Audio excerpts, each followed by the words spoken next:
You're 29. You open your banking app. There's some money in checking. A little in savings. Maybe a 401k you half set up when HR emailed you 3 years ago. Then you see a video titled, "By 30, you should have $50,000 saved," and your stomach drops because you're thinking, wait, should I? Or maybe you're 41. You've got a house, 2 kids, a car payment, a job that pays well enough, but not crush retirement by 50. Well, you hear someone say, by 40, you should have 3 times your salary saved. And you do quick mental math, and you don't like the answer. Or maybe you're 58. Retirement doesn't feel abstract anymore. It feels close, real, slightly terrifying. You Google, what should my net worth be at 60? And suddenly you're comparing yourself to strangers on the internet who somehow all seem ahead of you. Here's the thing, almost nobody actually knows what they should have. We just feel behind. And that's exactly what we're fixing today. My name is Mike, and I spend way too much time thinking about net worth, retirement math, and how regular people quietly fall behind without realizing it. If you're someone who works hard,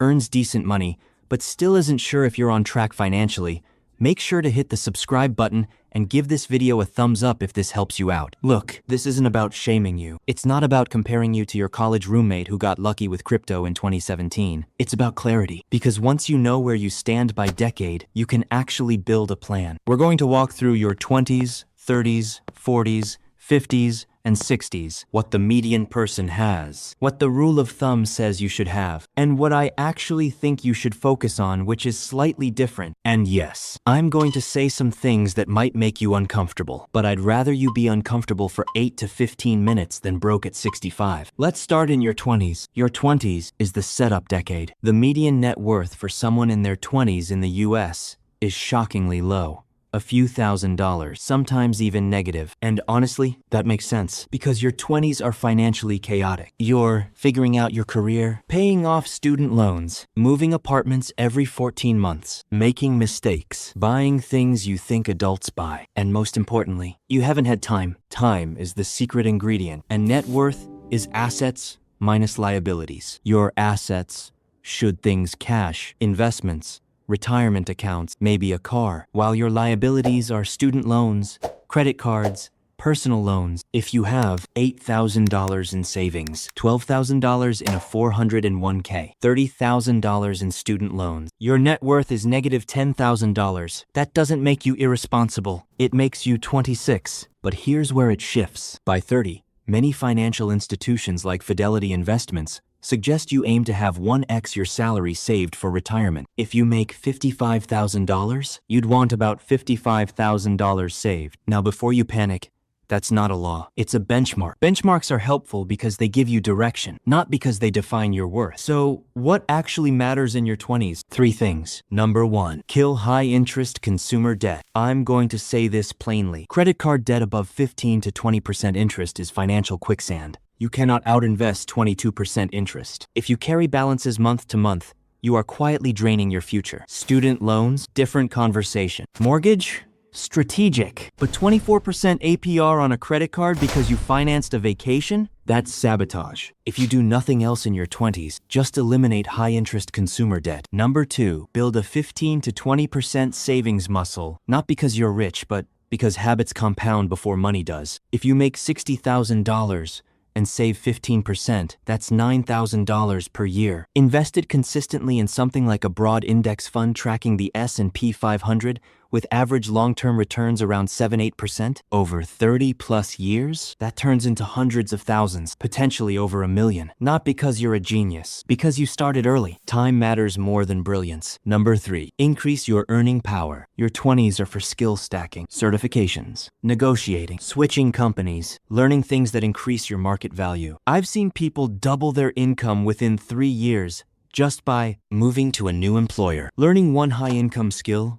or asking for more. Your 20s are not about having it all figured out. They're about setting the trajectory. If you exit your 20s, debt-controlled and saving 15% plus salary trending upward, you're far ahead of most people. Now let's talk about your 30s. Your 30s are the acceleration decade. This is where things get real, because your 30s are expensive. Marriage, kids, houses, daycare that costs more than your first apartment. The median net worth in your 30s is still surprisingly modest. And this is where averages become misleading, because a small group of wealthy individuals skews the numbers upward. So, Ignore averages. Focus on direction. By 40, the common benchmark from Fidelity Investments is 3x your salary saved. If you earn $70,000, that's $210,000. If you earn $100,000, that's $300,000. Now here's the uncomfortable truth. If you just match the median at every age, you will likely retire with less than you think. Median retirees often have under $300,000 in net worth in their 60s. That's not financial freedom. That's hope nothing breaks. So,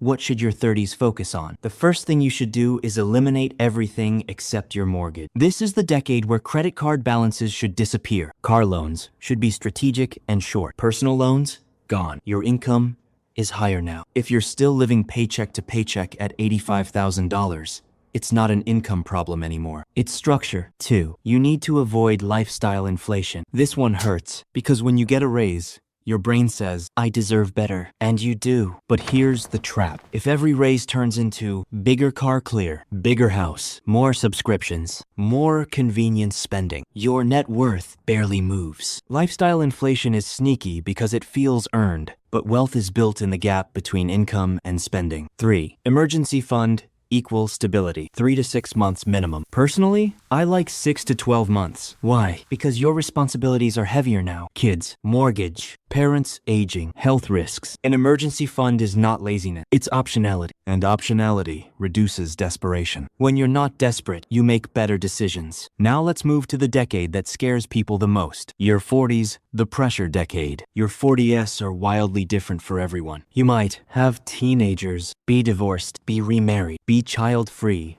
and traveling. Be restarting your career. Financially, this is the make or break stretch. The median net worth in your 40s is still far lower than most people expect, which tells you something important. Most people drift. They don't plan. They react. By 50, the general rule is 6x your salary saved. If you make $80,000, target around $480,000. If you make $120,000, you'd ideally be near $720,000. Now, if you're 43 and nowhere near that breathe, you're not doomed, but you cannot drift anymore. In your 40s, 3 priorities matter most. 1. Identify your big financial targets. Mortgage payoff, college funding, retirement catch-up. You can't aggressively fund all 3 without intention. Pick your top priorities. Run the numbers. If you want your house paid off by 55, what extra payment does that require? If you want to retire at 62, what annual contribution gets you there? Vague goals create vague outcomes. 2. Know your retirement number. This is where most people avoid the math. They say, I'll figure it out later. Later is now. If you want $80,000 per year in retirement and you follow a 4% withdrawal guideline, you'd need around $2 million invested. That number sounds big, but clarity removes fear. When you know the number, you can reverse engineer it. 3. Estate planning. Look, nobody wants to think about this, but if you have dependents, you need a will, healthcare directives, power of attorney. It's not dramatic, it's responsible. You insure your car, you insure your house, but you won't insure your family's clarity? Handle it. Now, let's talk about your 50s. Your 50s. The final sprint. This is it. Retirement is no longer hypothetical. It's 10 to 15 years away. The median net worth in this decade rises significantly, but again, skewed by high earners. By 60, the benchmark becomes 8x your salary. If you earn $100,000, you'd want $800,000 minimum. Personally, I like aiming higher. 10, 12x. If possible, because retirement math gets easier with margin. 3 focuses here. 1. Shift toward capital preservation. You're not 25 anymore. If the market drops 40%, you don't have 30 years to recover. That doesn't mean abandoning growth. It means adjusting risk. A more balanced allocation, less speculation, more stability. 2. Max retirement contributions. After 50, you get catch-up contributions. That means you can contribute more annually to accounts like a 401k or IRA. Use it. Those final 10 to 15 years matter enormously. 3. Define your retirement lifestyle. What does retirement actually look like? Travel constantly? Stay local? Downsize? Your required nest egg depends entirely on your desired lifestyle. Now we land in your 60s. Your 60s.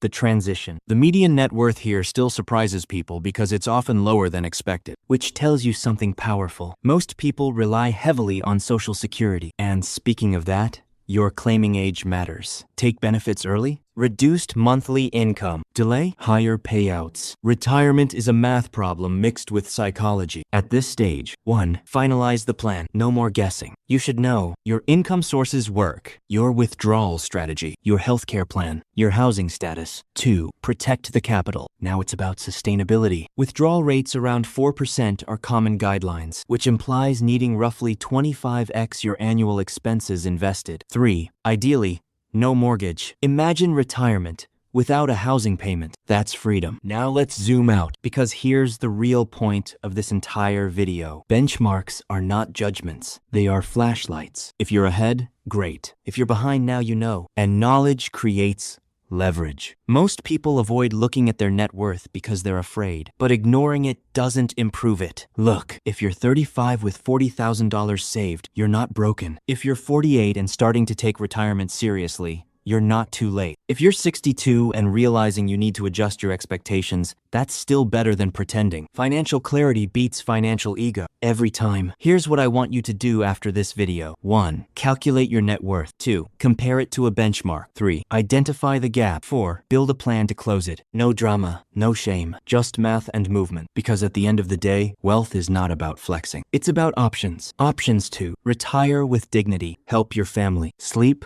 peacefully. Say no to things you don't want to do. That's the real goal. If this video made you think good, that's the point. Drop your age and net worth in the comments if you're comfortable. It helps normalize honest conversations about money. And if you're serious about not drifting financially for the next 10 years, subscribe. Because we don't do hype here. We do clarity. We do math. We do uncomfortable honesty. And we build wealth the boring way. I'll see you in the next one.